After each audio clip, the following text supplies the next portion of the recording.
افرش في انه اتجاه يا هندسه؟ الاتجاه الطويل ولا الاتجاه القصير؟ يعني ايه اصلا يا هندسه افرش حديد؟ فرش الحديد ده يا هندسه اللي هو الحديد الرئيسي اللي هو شايل اكبر عزم، يا اما يا هندسه الحديد اللي بيمشوا في ايه وبيتربط فيه بنسميه الغطا. طيب انا بقى بفرش في الاتجاه الطويل ولا الاتجاه القصير؟ كده يا هندسه انا هفرش في الاتجاه الطويل عشان هو اللي مدينا اكبر عزم. لا يا هندسه، الاتجاه الفرش بيتحدد على حسب العنصر الانشائي. بمعنى ايه؟ يعني انت لو عندك بلاطات كمريه زي اللي هي السوليد سلاب، فحضرتك بتفرش في الاتجاه القصير والغطا بيبقى في الاتجاه الطويل.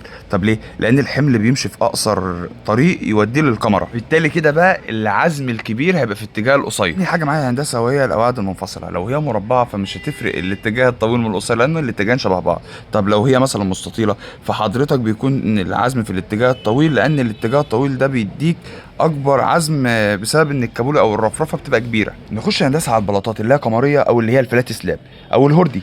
هنا يا هندسه احنا بنفرش في الاتجاه اللي فيه اكبر عزم او في اتجاه الاضافي يا هندسه. يعني كده المبدأ بتاعنا احنا بنفرش في الاتجاه اللي فيه اكبر عزم مش الاتجاه الطويل.